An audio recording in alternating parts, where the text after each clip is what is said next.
pagi pemirsa, apa kabar Anda di hari ini? Senang sekali saya Cynthia Delima dan Berita Papua hari ini. Kami dapat kembali menjumpai Anda dengan sejumlah informasi penting dan menarik yang akan kami hadirkan untuk Anda. Dan berikut kami hadirkan 3 di antaranya.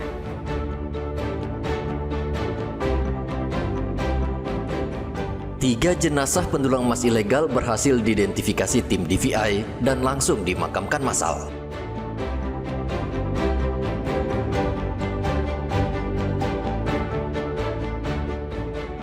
Merasa tidak tenang dan sulit hidup di hutan, seorang anggota organisasi Papua Merdeka di Maibrat menyerahkan diri ke NKRI.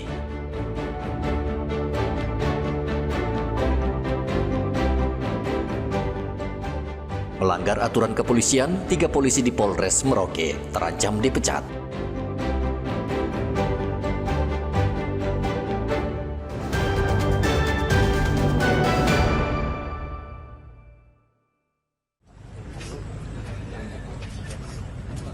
Tim DVI Polda Papua di RSUD DKI berhasil mengidentifikasi lagi 3 jenazah korban pembunuhan KKB di Yahukimo. Ketiga jenazah tersebut adalah Sahar yang berasal dari Sulawesi Tengah, Saharudin dan Hadil Isdat dari Sulawesi Selatan. Ketiga jenazah langsung diserahkan ke perwakilan keluarga pada hari Rabu di halaman Rumah Sakit Umum DKI, Kabupaten Yahukimo. Selanjutnya, jenazah langsung dimakamkan secara massal di TPU setempat karena tidak memungkinkan lagi jenazah dibawa ke kampung halaman. Ada 3 jenazah yang sudah kami periksa dan kami cocokkan datanya secara antemortem dan postmortem, yaitu dengan label YHK garing 2025-012, teridentifikasi dengan 3 data sekunder bernama Sahar. Kemudian YHK label YHK garing 2025-013 teridentifikasi dengan 2 data sekunder dengan nama Saharudin, dan jenazah terakhir dengan label YHK garing 2025-014 ini teridentifikasi dengan 3 data sekunder bernama Hadil Isdat. Jadi 3 jenazah ini sudah klop, sudah cocok data antemortem dan postmortemnya, dan kami sudah melakukan rekonsiliasi. Total sudah 15 jenazah yang berhasil teridentifikasi oleh tim DVI Polda Papua. Ke-15 korban ini adalah pendulang emas. Mereka tewas diserang anggota KKB pada tanggal 6 dan 7 April lalu. Tindakan KKB mendapat kecaman luas dari masyarakat dan meminta aparat bertindak tegas dengan menangkap para pelaku. Arthur melaporkan dari Yahukimo, Papua Pegunungan.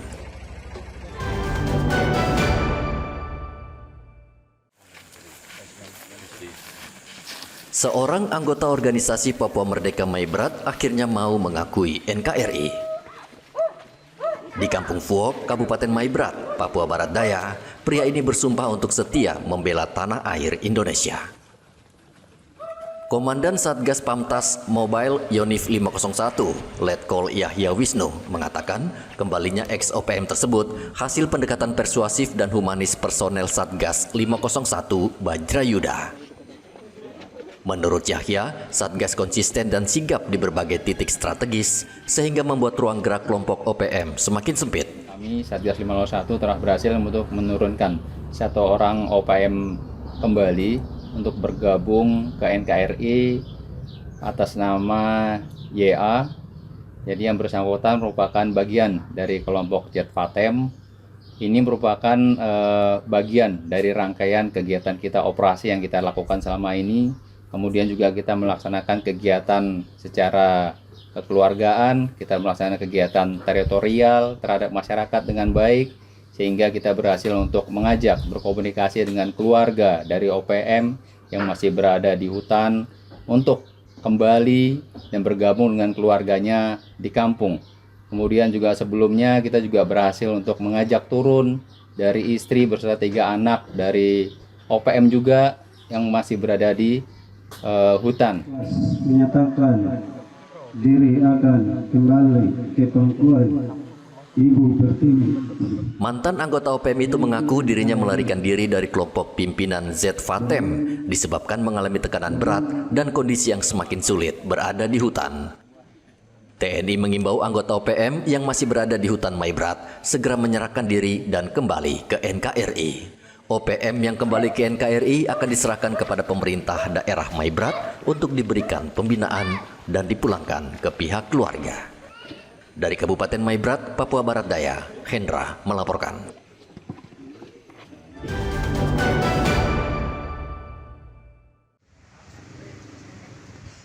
Tiga anggota Polres Merauke saat ini terancam akan dipecat atau pemberhentian dengan tidak hormat.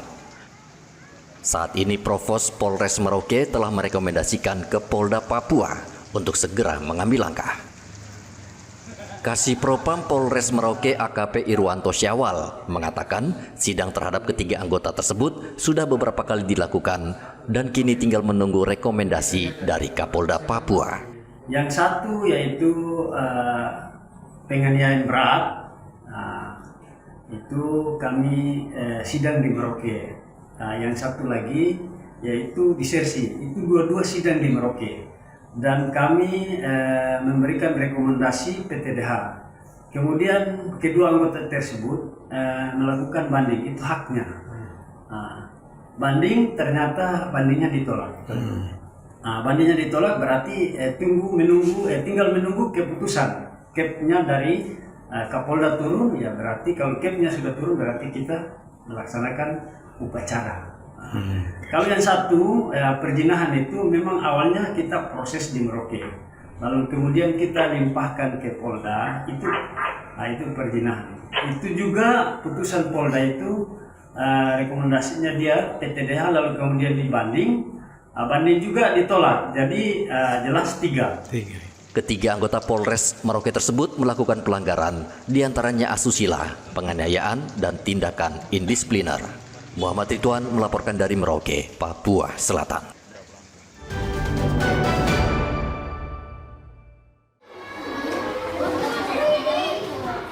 Program makan bergizi gratis pada hari Selasa berlangsung di SD Negeri Kota Raja, Kota Jayapura.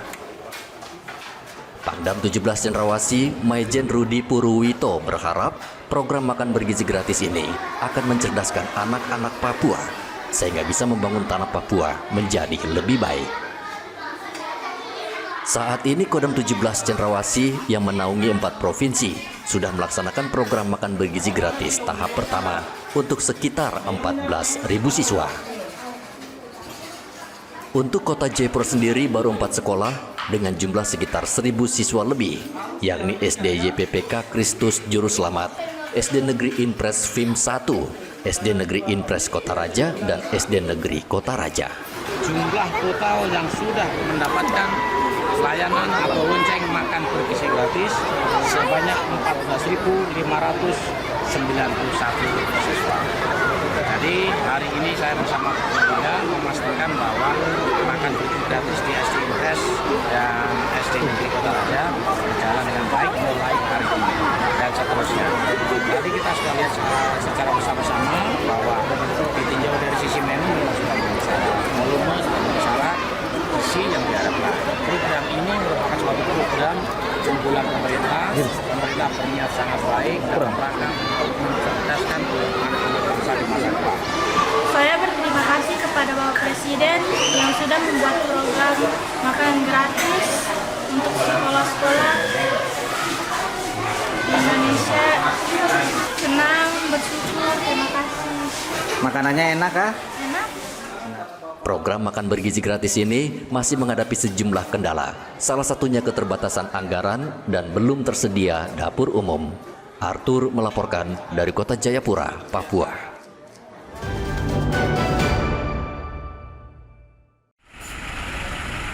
Menjelang libur Paskah yang jatuh pada tanggal 18 April, SPBU di Merauke mulai padat dengan antrean kendaraan.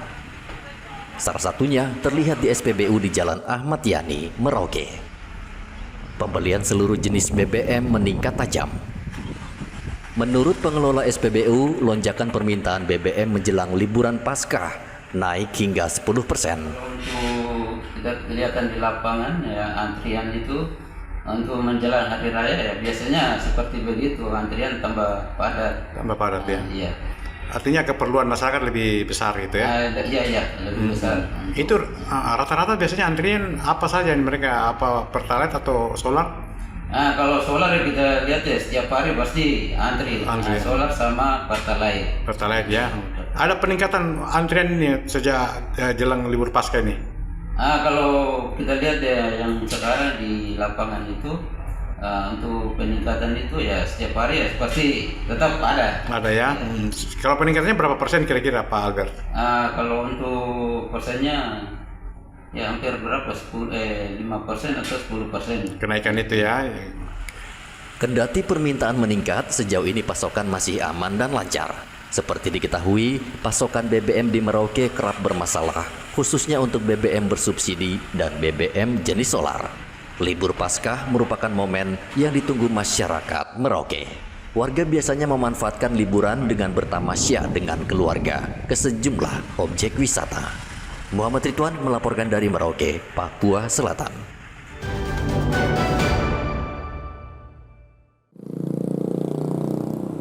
Belakangan ini jumlah warga Merauke yang ingin membuat KTP baru meningkat tajam. Hal ini menyebabkan kantor Disduk Capil beberapa hari terakhir ramai. Petugas Disduk Capil harus bekerja ekstra untuk melayani masyarakat, walaupun warga yang mengurus KTP naik hingga lebih dari 100%. Kadisduk Capil Merauke, Justina, mengatakan jika biasanya di saat hari normal, Disduk Capil hanya melayani 100 hingga 150 orang. Kini jumlahnya naik hingga 300 orang. Ada beberapa faktor yang menjadi sebab naiknya jumlah warga yang datang mengurus KTP. Di antaranya perubahan nomenklatur KTP dari KTP Provinsi Papua ke KTP Provinsi Papua Selatan dan warga yang baru berdomisili di Provinsi Papua Selatan. Kita punya kondisi normal itu 150 sampai 200 itu kondisi normal kita. Tetapi kalau itu pelayanan rutin kita 150 sampai 200. Itu bagi mereka yang ternyata banyak juga yang mereka belum melapor bahwa mereka masih menggunakan fisik KTP Papua Selatan, fisik KTP Papua, seperti itu. Sementara untuk seluruh layanan dan juga di sistem itu sendiri, sejak undang-undang tentang Papua Selatan ini disahkan, itu di sistem itu otomatis semua sudah Papua Selatan. Hanya seseorang belum melapor untuk mengganti. Nah, proses kami terhadap perubahan ini, DOB ini, kami melaksanakan jemput bola untuk merubah yang kemudian bisa digunakan untuk proses politik kemarin. Tapi ternyata banyak yang belum. Nah, itu kita dapati setelah ada proses kemarin CPNS dengan sekarang pemberkasan, ternyata banyak yang belum merubah. Membeludaknya warga yang ingin mengurus KTP juga disebabkan banyak warga yang ingin melamar menjadi pegawai negeri sipil dan pelajar yang usianya sudah harus memiliki KTP. Muhammad Ridwan melaporkan dari Merauke, Papua Selatan.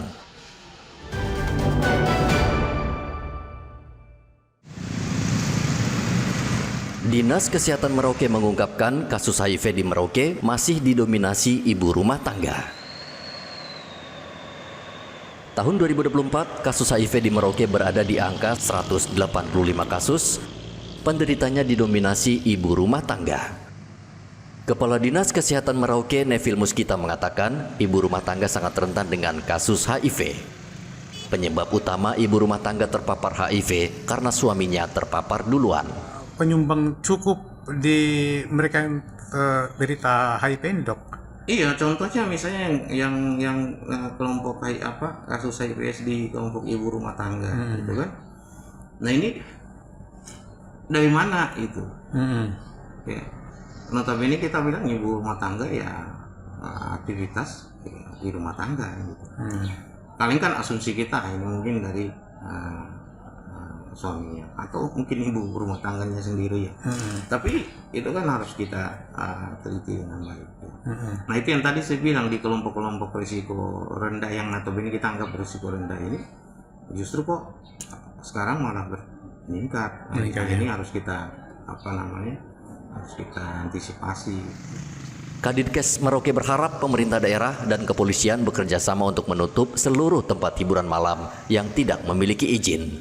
Warga juga diimbau rutin memeriksakan diri ke puskesmas atau rumah sakit jika mengalami gejala HIV. Muhammad Ridwan melaporkan dari Merauke, Papua Selatan.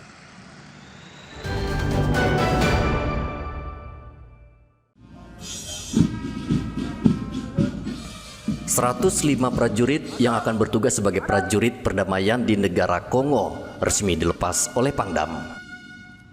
Pelepasan prajurit digelar di lapangan upacara Sipurwaena Rabu kemarin. Pangdam 17 Cendrawasih Maijen Rudi Purwito berpesan agar prajurit yang telah mendapat amanah bertugas dengan dedikasi tinggi dan jangan bikin malu negara Indonesia. Saya ucapkan selamat kepada para prajurit Sipur 10 Kesatria Yuda Dharma yang telah mendapat kehormatan mengemban tugas negara sebagai pasukan pemeliharaan perdamaian di bawah bendera PBB. Saya secara pribadi dan atas nama keluarga besar prajurit Kesatria Pelindung Rakyat turut bersyukur dan bangga karena sejatinya setiap prajurit TNI yang diberangkatkan ke daerah operasi merupakan prajurit yang terpilih untuk menunaikan tugas yang mulia dari bangsa dan negara. Misi perdamaian ini akan berlangsung selama 1 tahun. Setiap tahun Indonesia mengirimkan ratusan hingga ribuan prajurit ke luar negeri dalam rangka membantu PBB untuk mengamankan suatu daerah yang berkonflik. Arthur melaporkan dari Kota Jayapura, Papua.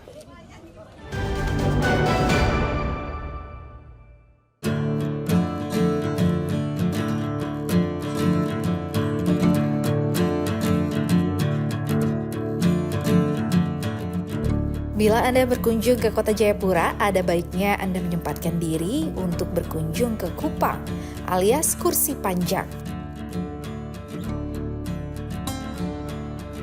Letaknya di tengah Kota Jayapura, tepatnya di Jalan Hamadi Holtekam yang hanya berjarak 1 km dari distrik Jayapura Selatan.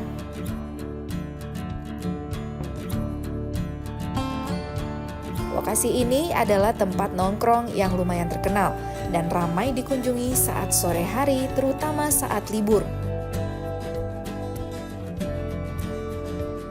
Di tempat ini juga Anda bisa menikmati pemandangan laut dan indahnya Kota Jayapura pada malam hari.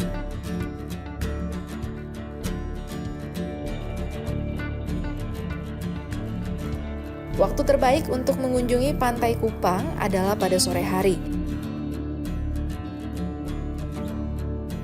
Pengunjung bisa bersantai di kursi panjang sambil menikmati suasana senja dan deburan ombak Teluk Humboldt.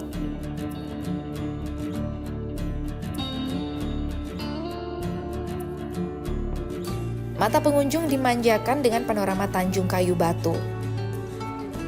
Karena lokasinya yang mudah dijangkau, Pantai Kupang sering dikunjungi warga dari luar Kota Jayapura. Salah satunya adalah Feni.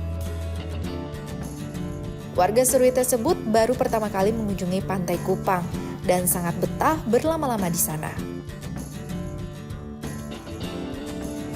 Dan sejauh ini Kupang merupakan satu-satunya lokasi wisata di Kota Jayapura yang mempunyai tempat duduk panjang terbuat dari beton berlapis keramik berwarna kuning gading. Di sini tuh pertama kali diajak oleh teman saya, katanya sih ada tempat baru yang baru dibuka. Baru kemarin juga turun terus mau lihat, jadi kita jalan ke sini. Di sini tuh pantainya bagus sekali, bisa lihat sunset, terus hanya kekurangannya mungkin kebersihan saja yang harus dijaga. Kalau ada yang datang ke sini mungkin jaga kebersihan supaya tempatnya tambah indah lagi, tambah bagus. Kalau untuk lokasi-lokasi wisata yang ada di Jayapura sini, semoga dapat dikenal banyak orang juga dari pemerintah, mungkin dijaga kebersihannya supaya semakin ke depan semakin terkenal, banyak orang mau datang ke Jayapura untuk berkunjung di sini. Alasannya karena di sini lokasinya dekat dengan kota juga, kemudian gampang untuk dijangkau. Terus habis itu pemandangannya untuk sunset terutama sangat bagus. Jadi makanya suka ke sini. Harapannya mungkin kalau saya yang pertama sih soal parkirannya. Parkirannya jangan sampai ada parkiran-parkiran liar dan lain sebagainya. Kemudian berikutnya tuh mungkin untuk kebersihan. Terus pariwisata harus ditata dengan rapi. Terus berkembang, jangan sampai dia tinggal begini saja terus, atau hanya dia tren sebentar kemudian besok sudah tidak terurus lagi. Harus dijaga dengan baik supaya apa yang menjadi aset kita di daerah ini berkembang dengan baik. Untuk masuk ke lokasi pantai Kupang ini, Anda hanya mengeluarkan biaya Rp20.000 untuk motor dan Rp50.000 untuk mobil. Kursi panjang di pantai ini tidak muncul begitu saja, namun karena dibangun pemerintah. Pemerintah membangun talut yang bisa diduduki oleh masyarakat yang berwisata di lokasi sepanjang wilayah Holtekam ini. Talut itu menjaga abrasi pantai. Pengelola lokasi wisata ini, Mekiron Gombo, mengatakan sejak pukul 3 sore ia sudah berada di lokasi untuk menjaga parkir. Warga yang masuk ke kawasan Pantai Kupang wajib membayar parkir. Paling ramai itu mungkin sekitar jam 6, jam 5. Di antara itu sudah ramai. Kalau siang itu memang sepi. Tidak ada pengunjung. Sampai jam 8, jam 7 malam itu harus pulang. Nah, kalau selagi pengunjungnya masih ada, saya tetap jaga terus sampai saya punya usaha sampai jam 12. Sampai jam pengunjungnya usahakan orang semua pulang baru saya biasa istirahat. Fasilitasnya ke depan ini rencana saya menyiapkan tempat untuk kopi, kursi, untuk tempat duduk, untuk penerangan. Supaya saya punya pengunjung lebih ramai. Itu target saya ke depan. Harapan saya untuk kedepannya selanjutnya mungkin pemerintah bisa kasih lanjut punya proyek ini sampai dia punya batas ke sana. Karena masih baru, di lokasi ini belum ada atap, sehingga jika turun hujan, maka pengunjung tidak ada tempat berteduh. Riantonai melaporkan dari Jayapura, Papua.